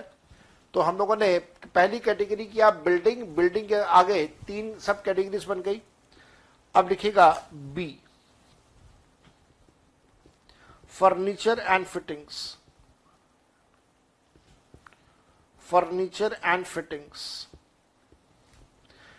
इनका सबका कॉमन रेट है 10%। मैं थोड़ा सा पर्सनल लेवल पे डिसएग्री करता हूं कि सबका कॉमन रेट 10% नहीं होना चाहिए। अब देखिए, जो ऑफिस में इस्तेमाल होने वाला फर्नीचर है इसका वियर एंड टियर कंपैरेटिवली ज्यादा होगा अगर हम लोग कंपेयर करें जो घर पे इस्तेमाल होने वाला फर्नीचर है, मान लीजिए आप इंप्लॉय हैं, मैं इंप्लॉयर हूं, और मैंने एक रेंट फ्री एकोमोडेशन आपको दिया, साथ में मैंने आपको फर्नीचर भी दिया, तो जो फर्नीचर का मालिकाना हक मेरे पास है वो मैं आपको दे रहा हूं, आप इस्तेमाल करें, दैट मीन्स बिजनेस यूज है, तो उसका डेप्रिसिएशन का रेट भी 10%। और जो हमारे ऑफिस के अंदर फर्नीचर रखा हुआ है उसका भी 10%। भाई ये तो कोई नाइंसाफी वाली बात हो गई। ऐसा क्यों कह रहा हूं मैं? क्योंकि ऑफिस का जो फर्नीचर है उसका वारंटी ज्यादा होता है, घर पे इस्तेमाल होने वाले फर्नीचर का वारंटी हमेशा कम होता है। सिनेमा हॉल में फर्नीचर है, कुर्सियां हैं, वारंटी ज्यादा है। घर का कुर्सियां हैं, फर्नीचर है, सोफा है, वारंटी कम है। तो वारंटी जहां ज्यादा वहां ज्यादा डेप्रिसिएशन होना चाहिए, और जहां कम वहां कम होना चाहिए। बट हमारी सरकार ने दोनों को कंबाइन करके कॉमन 10% का डेप्रिसिएशन दे दिया। लेकिन हां, एक बात का ध्यान रखिएगा, फिटिंग्स में क्या आएगा? fittings will include electrical and sanitary fittings,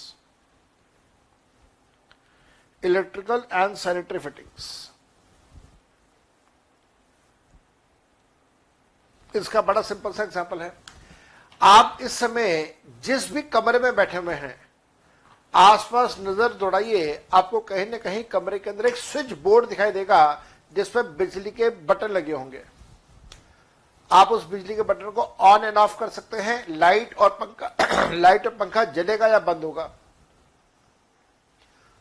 तो ये जो स्विच बोर्ड लगा हुआ है, जिसमें स्विच भी है, स्विच बोर्ड भी है, ये इलेक्ट्रिकल फिटिंग्स है।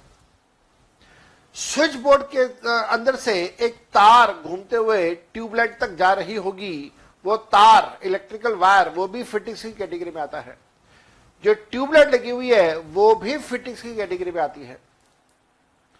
हो सकता है दीवारें लकड़ की बनी हो, ठोक के देखना पता चलेगा कई बार दीवारें भी लकड़ की बनी होती हैं। पार्टीशंस जिसको हम बोलते हैं, वो भी फिटिंग्स की कैटेगरी में आएंगे। किचन में जाएं, नलके लगे होंगे, गीजर लगा होगा। टॉयलेट पे जाएं, वहां पे भी नलके, गीजर, टॉयलेट की सीट, बड़ा सा शीशा लगा होगा। ये सब कुछ सैनिटरी फिटिंग्स में आता है। पानी के पाइप सैनिटरी फिटिंग्स में आते हैं। डेप्रिसिएशन 10% का। सी, इंटेंजिबल एसेट्स, डेप्रिसिएशन 25% का। अब इंटेंजिबल एसेट्स का मतलब आपको पता है, सब कुछ आ जाएगा, गुडविल, पेटेंट, कॉपीराइट, सब कुछ। Goodwill, patent, copyright, logos, brand name, etcetera, ये सब कुछ आपके इंटेंजिबल एसेट्स हैं। डेप्रिसिएशन सबके ऊपर 25% का लगेगा। Point number D, plant and machinery. ये जो प्लांट मशीनरी है, ये सबसे बड़ी कैटेगरी है। ये सबसे बड़ी कैटेगरी है। इनमें बहुत सारी आगे सब कैटेगरीज हैं, ध्यान से लिखिएगा। Point number 1, all plant and machinery,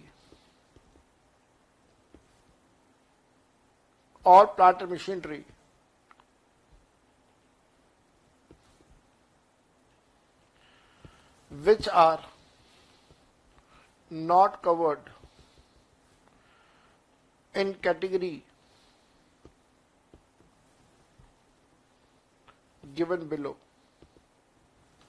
जो नीचे दी हुई कैटेगरीज में कवर नहीं हो रहा, उन सब के ऊपर डेप्रिसिएशन आप चार्ज करेंगे 15%। तो जो नीचे लिखे हुए हैं उनका रेट भी मैं आपको बता रहा हूं, और जो नीचे नहीं लिखे हुए उन सब के ऊपर आपने 15% का डेप्रिसिएशन लगाना है। तो नीचे क्या क्या लिख रहा हूं, ध्यान से कीजिएगा।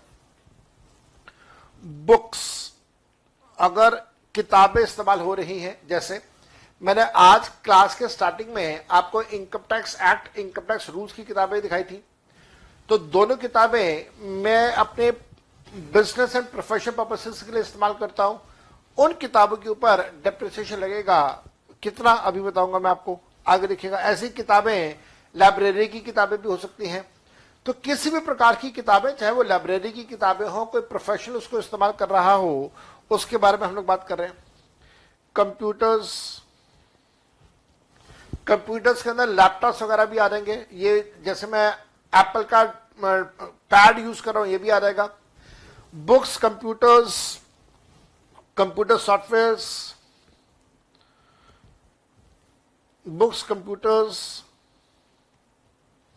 Computer software, computer peripherals, computer peripherals. अब मन में बात आते हैं, भाई ये कंप्यूटर पेरिफेरल्स क्या होता है? कंप्यूटर सॉफ्टवेयर तो समझ आता है, चलो, लेकिन कंप्यूटर पेरिफेरल्स क्या होता है? पेरिफेरल्स का मतलब होता है input and output devices. Computer के साथ में जितने भी इनपुट आउटपुट डिवाइसेस हैं, उन सबको कंप्यूटर पेरिफेरल्स बोलते हैं, और 40% का डेप्रिसिएशन दिया जाता है सबके ऊपर। उदाहरण के तौर पे प्रिंटर्स, माउस, कीबोर्ड्स, गेम्स खेलने के लिए वो जॉयस्टिक यूज होती है, उसके बारे में बात कर रहे हैं। स्कैनर्स के बारे में इस्तेमाल कर रहे हैं, वेब कैमरा के बारे में इस्तेमाल कर रहे हैं। सबका रेट ऑफ डेप्रिसिएशन बड़ा हाई है, 40% का रेट ऑफ डेप्रिसिएशन दिया हुआ है। कंटिन्यू करना है इसी के अंदर। Pollution, pollution control equipments, pollution control equipments, energy saving devices, energy renewable devices,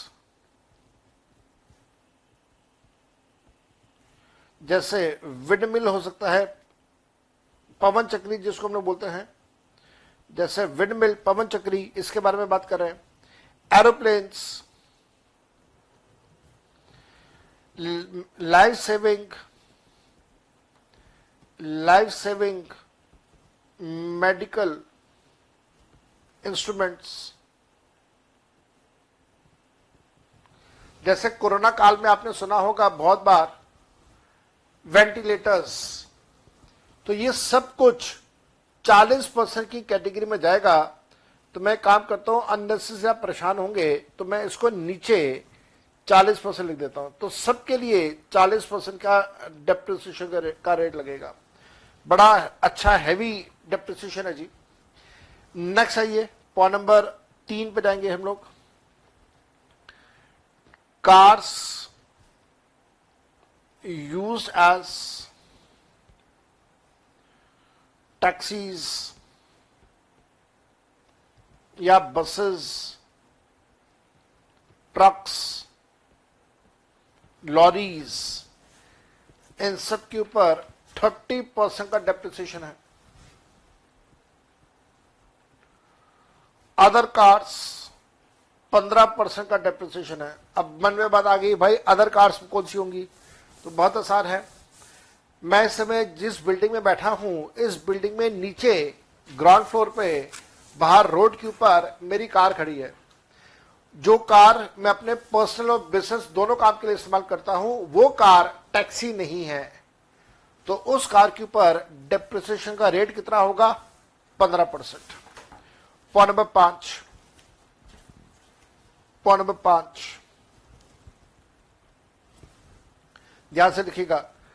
cars used as taxi,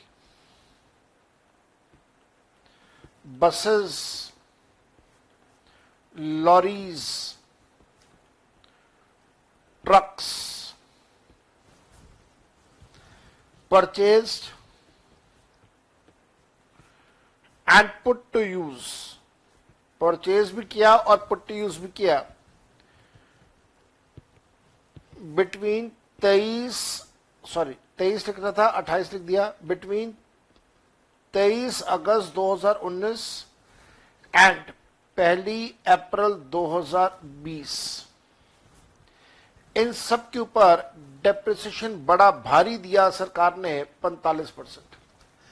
अब मन में बात आती है, सर ऐसा क्यों, वाई दीज डेट्स? आपको याद होगा जब से नरेंद्र मोदी सरकार बनी है सेकंड टर्म में, फर्स्ट टर्म में फाइनेंस मिनिस्टर थे अरुण जेटली, तो अरुण जेटली साहब की डेथ हो गई। उसके बाद सेकंड जो ये मोदी सरकार बनी, इसके अंदर फाइनेंस मिनिस्टर है madam Nirmala Sitharaman.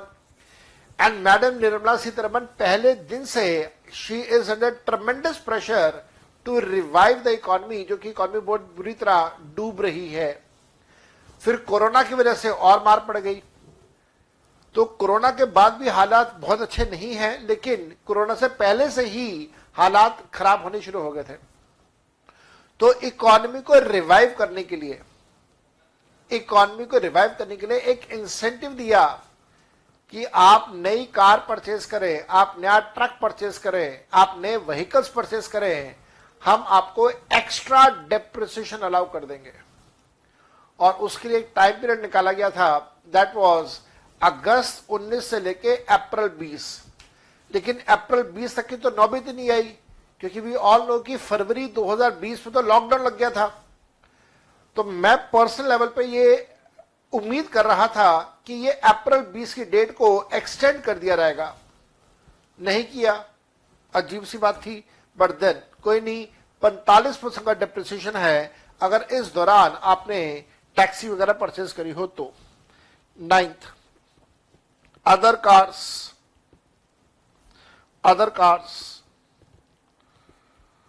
Purchase and put to use, other cars purchased and put to use between 23 August 2019 and 1 April 2020। तो डेप्रिसिएशन इसका भी बड़ा हाई है, 30% का। अगेन रीजन वही जो मैंने अभी 2 मिनट पहले आपको दिया। Point number 7, ships, speed boats, depreciation 20% का, और ऑल वेल्स, जो तेल के कुएं होते हैं जिसमें से पेट्रोल का एक्सट्रैक्शन किया जाता है, उनका 15%। और मेरे बेटा जो इस लिस्ट में नहीं आया उन सब के ऊपर डेप्रिसिएशन कितना, जो इस लिस्ट में नहीं आया उन सब के ऊपर डेप्रिसिएशन लगेगा 15% का। ऊपर देखिएगा मैंने टॉप पे ये बात लिखी थी, all plant machinery which are not covered in the categories given below, उन सब के ऊपर 15% का डेप्रिसिएशन। सुनेंगे मेरी बात, इस कमरे के अंदर बहुत सारे एसेट्स हैं, मेरे बिल्कुल सामने ये कैमरा लगा हुआ है जिसके अंदर देख के मैं बोल रहा हूं डेप्रिसिएशन 15%, क्योंकि कैमरा नीचे किसी भी कैटेगरी ऑफ एसेट्स में नहीं आ रहा। इसी प्रकार से ये माइक मेरे शर्ट पे लगा हुआ है, 15% का डेप्रिसिएशन। मेरे सामने टीवी की स्क्रीन लगी हुई है, 15%। टीवी की स्क्रीन के ऊपर एसी लगा हुआ है, 15%। और आप जो कुछ सोच सकते हो, आपको बता देता हूं, इस स्टूडियो के बाहर लेफ्ट हैंड साइड पे मेरा एडमिनिस्ट्रेशन ऑफिस बना हुआ है, और एडमिनिस्ट्रेशन ऑफिस के बाहर एक किचन बनी हुई है। किचन में फ्रिज भी रखा हुआ है, माइक्रोवेव ओवन भी रखा हुआ है, और भी सामान रखा हुआ है। सबका डेप्रिसिएशन 15%, सबका डेप्रिसिएशन 15%। टॉयलेट भी है, तो टॉयलेट के अंदर जो टॉयलेट सीट है, नलके हैं, एक मिरर लगा हुआ है, वो सब सैनिटरी फिटिंग्स में आएगा, 10% का डेप्रिसिएशन लगेगा। तो मैंने आपको बहुत सारी थ्योरी और बहुत सारे कंसेप्ट्स मैंने आपको लिखवा दिए। Now these concepts are good enough to start with, these concepts are good enough to start with the practical aspect of the chapter